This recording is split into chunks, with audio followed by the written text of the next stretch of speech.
ನಮಸ್ಕಾರ. ರಿವ್ಯೂ ಚಾನಲ್ಗೆ ಸ್ವಾಗತ. ನಾನು ಸೌಖ್ಯ ಗಾಂವ್ಕರ್.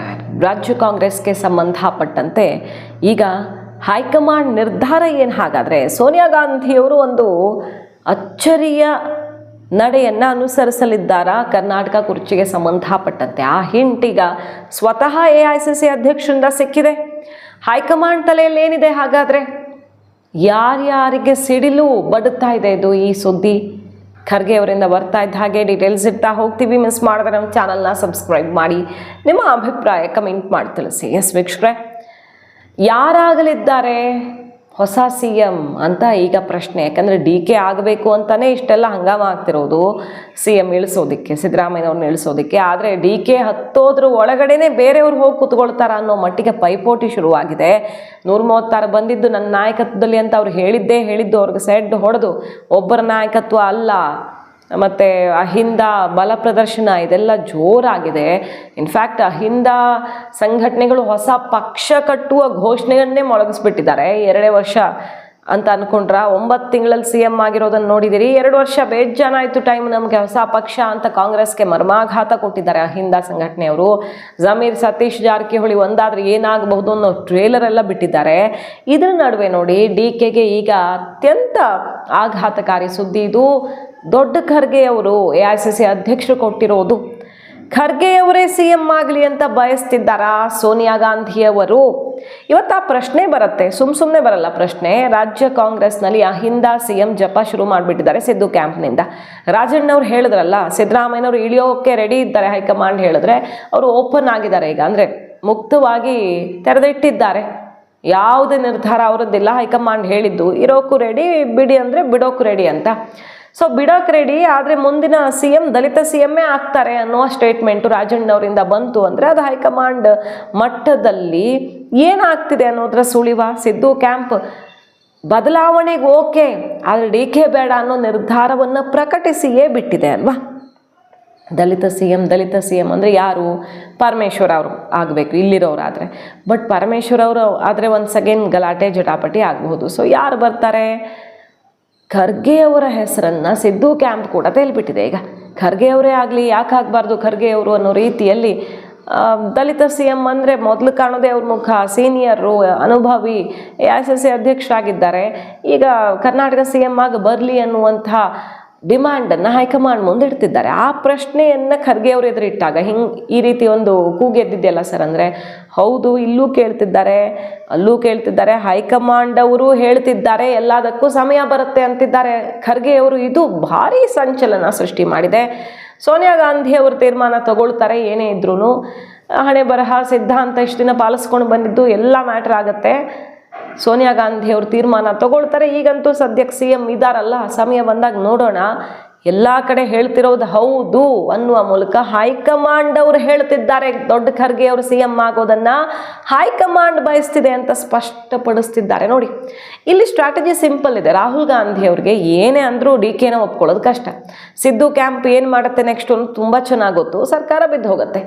DK ಶಿವಕುಮಾರ್ ಅವರು 1 ವಾರದ CM ಆಗ್ತಾರೋ 10 ದಿನದ CM ಆಗ್ತಾರೋ ಅನ್ನೋ ತನಕ ಸಂಕಷ್ಟ ಎದುರಾಗಬಹುದು ಅನ್ನೋ ತುಂಬ ಚೆನ್ನಾಗಿ ಗೊತ್ತು.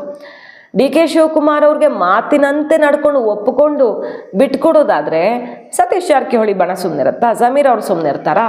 ಕನಿಷ್ಠ 50 ಶಾಸಕರು ಸೋಲ್ತಾರೆ ಈ ಕ್ಷಣಕ್ಕೆ ಅಂತ ಸತೀಶ್ ಜಾರಕಿಹೊಳಿ ಅವರು ಸರ್ವೇನೇ ಮಾಡಿ ತೋರಿಸಿ ಬಂದಿದ್ದಾರೆ. ಅಹಿಂದ ಬಲ ಇಲ್ಲದೆ ಇದ್ದರೆ 50 ಜನ ಈ ಕ್ಷಣ ಎಲೆಕ್ಷನ್ ನಡೆದ್ರು ಕಾಂಗ್ರೆಸ್ಸಲ್ಲಿ ಸೋಲ್ತಾರೆ ಅಂತ ಮಾಸ್ಟರ್ ಸ್ಟ್ರೋಕನ್ನೇ ಕೊಟ್ಟಿದ್ದಾರೆ.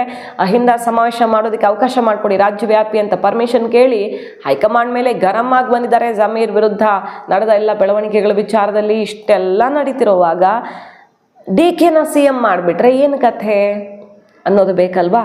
ಸಿದ್ದರಾಮಯ್ಯನವರನ್ನೇ ಉಳಿಸಿದ್ರೆ DK ಹೆಚ್ಚಂದರೆ ಏನು ಮಾಡಬಹುದು ಅನ್ನೋದೊಂದು ಪ್ರಶ್ನೆ ಬರುತ್ತೆ. ಹಾಗಂತ DKನ ಕೂರಿಸಿದ್ರೆ ಏನು ಬೇಕಾದರೆ ಆಗಬಹುದು ಅನ್ನೋದು ತುಂಬ ಚೆನ್ನಾಗಿ ಗೊತ್ತು.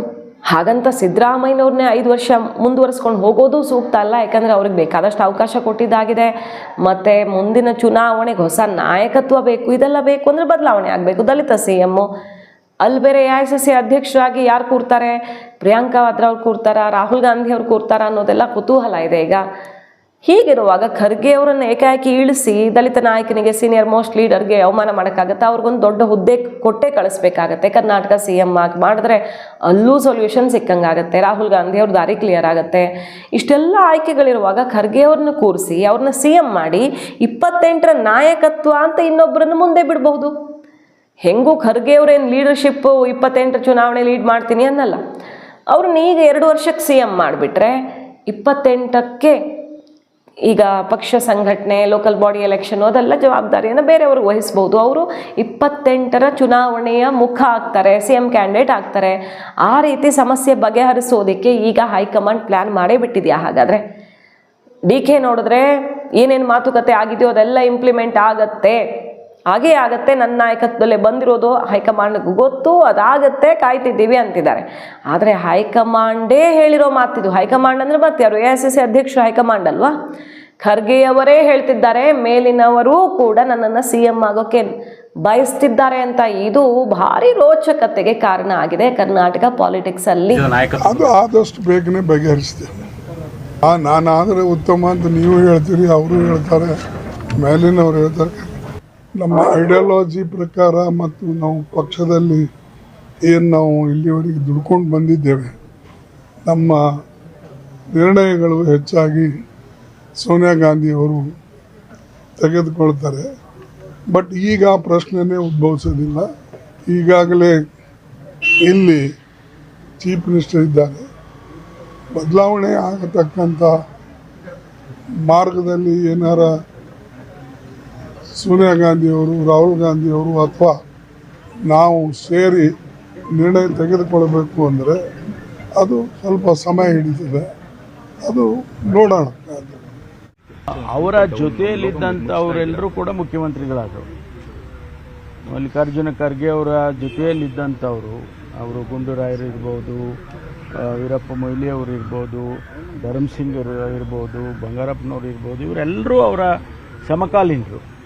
ಕಾಂಗ್ರೆಸ್ ಪಕ್ಷದಲ್ಲಿ ಸಮಕಾಲೀನರಾಗಿ ಕೆಲಸ ಮಾಡಿದ್ರು. ಅವರೆಲ್ಲರೂ ಮುಖ್ಯಮಂತ್ರಿಗಳಾದರು. ಇವರು ಕೂಡ ಅದಕ್ಕಿಂತ ಹೆಚ್ಚು ಸಾಮರ್ಥ್ಯವನ್ನು ಇರ್ತಕ್ಕಂಥ ಒಬ್ಬ ಹಿರಿಯ ರಾಜಕಾರಣಿ. ನಮಗೆ ಒಂದು ಅನಿಸುತ್ತೆ, ಅವರು ಆಗಿದ್ರೆ ಅವರ ಏನು 50 ವರ್ಷದ ಸೇವೆಗೆ ಒಂದು ಅಂತ್ಯ, ಒಂದು ಅರ್ಥ ಬರುತ್ತೆ ಅಂತ ಹೇಳಿ ನಾವು ಅಂದ್ಕೊಳ್ತೀವಿ. ಅದಕ್ಕಾಗಿ ನಾನು ಹೇಳಿದ್ದು. ಸೊ ಎಲ್ಲರೂ ದಲಿತ CM ಬಯಸ್ತಿದ್ದಾರೆ, ಮತ್ತು ಖರ್ಗೆ ಅವರು ಬಂದರೆ ಎಲ್ಲರೂ ಒಪ್ಕೊಳ್ತಾರೆ. ಬದಲಾವಣೆ ಅನಿವಾರ್ಯವಾಗಿದೆ ಪಕ್ಷದ ಭವಿಷ್ಯಕ್ಕೆ. ಹಾಗಾದ್ಮೇಲೆ ಬೆಸ್ಟ್ ಆಪ್ಷನ್ ಖರ್ಗೆ ಅವರೇ ಆಗ್ತಾರಲ್ಲ. ಸತೀಶ್ ಜಾರಕಿಹೊಳಿ ಅವ್ರನ್ನ ಅಧ್ಯಕ್ಷರನ್ನಾಗಿ ಮಾಡೋದಾ ಅಥವಾ DK ಶಿವಕುಮಾರ್ ಅವ್ರನ್ನೇ ಮುಂದುವರಿಯೋಕೆ ಬಿಡೋದಾ? ಮುಂದಿನ ಚುನಾವಣೆಗೆ ಸತೀಶ್ ಜಾರಕಿಹೊಳಿ ಅವರ ನಾಯಕತ್ವವೋ DK ನಾಯಕತ್ವವೋ ಅನ್ನೋ ಗೊಂದಲ ಹಂಗೂ ಮುಂದುವರಿಯತ್ತೆ. CM ಗೊಂದಲಕ್ಕೆ ತೆರೆ ಎಳೆದ್ರೂ ಕೂಡ ಇದೆಲ್ಲ ಮುಕ್ತಾಯ ಅಂತೂ ಆಗಲ್ಲ. ಆದರೆ DK ಪಕ್ಷ ಬಿಡಲ್ಲ ಅನ್ನುವಂಥ ನಂಬಿಕೆ ಹೈಕಮಾಂಡ್ನದ್ದು. DK ಶಿವಕುಮಾರ್ ಅವ್ರಿಗೆ ಕಾಂಗ್ರೆಸ್ ಬಿಟ್ಟು ಹೋದರೆ ಕಷ್ಟನೇ, BJPಯಲ್ಲಿ ಸರ್ವೈವ್ ಆಗಲ್ಲ. ಕುಮಾರಸ್ವಾಮಿ ಅವ್ರ ಜೊತೆ ಮೈತ್ರಿ ಬೇರೆ ಇರೋದ್ರಿಂದ BJPದು ಕಷ್ಟ. ಅವ್ರು ಎಲ್ಲಿ ಹೋಗ್ತಾರೆ? ಆಪ್ಷನ್ ಇಲ್ಲ. ಹಾಗಾಗಿ ಇದ್ದಕ್ಕಿದ್ದಂತೆ ಕಾರಣವೇ ಇಲ್ಲದೆ CM ಚೇಂಜ್ ಮಾಡಿ ಏನೇನೋ ಮಾಡೋ ಬದಲು ಮಾಡೋದೇ ಹೌದಾದರೆ ಖರ್ಗೆ ಅವ್ರನ್ನ ಮಾಡೋಣ ಅಂತ ಸೋನಿಯಾ ಗಾಂಧಿಯವರೇ, ಈಗ DK ಪರ ನಿಂತಿರೋರೇ ಸೋನಿಯಾ.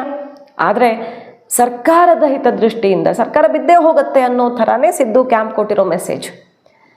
ಜಮೀರ್ ಕಡೆಯವರು ಹೇಳಿಬಿಟ್ಟಿದ್ದಾರೆ, ಏನು ಅಲ್ಪಸಂಖ್ಯಾತರೆಲ್ಲ ಸೇರ್ಕೊಂಡು ಪಕ್ಷ ಕಟ್ತೀವಿ ಅಂತ, ಪ್ರತ್ಯೇಕ ಪಕ್ಷ. ಅಲ್ಲಿ ನೋಡಿದ್ರೆ ಅಹಿಂದ ಅವರು ಹೇಳಿಬಿಟ್ಟಿದ್ದಾರೆ ಪ್ರತ್ಯೇಕ ಪಕ್ಷ. ಇಬ್ಬರು ಒಂದಾಗ್ಬಿಟ್ರೆ ಕೇಳಬೇಕಾ? ಕರ್ನಾಟಕದಲ್ಲಿ ಮಿನಿಮಮ್ 40-50 ಸೀಟ್ಸ್ ತೆಗಿತೀವಿ. ಮುಸ್ಲಿಂ ವೋಟ್ ಬ್ಯಾಂಕಿಂದಾನೇ 40-50 ಸೀಟ್ಸ್ ಬಂದಿರೋದು. ಇಲ್ಲಿ ಜಾರಕಿಹೊಳಿ ಅವರು ಹೇಳ್ತಿದ್ದಾರೆ ಅಹಿಂದ ಇಲ್ಲದೆ ಈ ಕ್ಷಣವೇ ಸೋಲ್ತಾರೆ 50 ಜನ MLAಗಳು ಅಂತ. ಇಷ್ಟಾದ್ಮೇಲೆ ಹೈಕಮಾಂಡ್ ಇನ್ನೇನಾದರೂ ಹೆಜ್ಜೆ ಇಡೋಕ್ಕಾಗತ್ತಾ? ಮೊದಲೇ ಬ್ಯಾಕ್ ಟು ಬ್ಯಾಕ್ ಸೋಲಿನ ಸಂಕಷ್ಟ. ಈ ಪಂಚರಾಜ್ಯ ಎಲೆಕ್ಷನ್ನಲ್ಲೂ ಕೇರಳ ಒಂದು ಗೆದ್ದರೆ ಹೆಚ್ಚು, ಬೇರೆ ಕಡೆ ಎಲ್ಲ ಆಘಾತವೇ.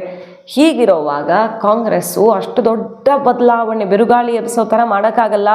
ಖರ್ಗೆ ಅವ್ರನ್ನ ಕೂರಿಸಿದ್ರೆ ಸೇಫ್ ಆಗುತ್ತೆ ಅನ್ನೋ DK ಊಹಿಸದ ಟ್ವಿಸ್ಟ್ ಇಟ್ರ ರಾಹುಲ್ ಗಾಂಧಿ.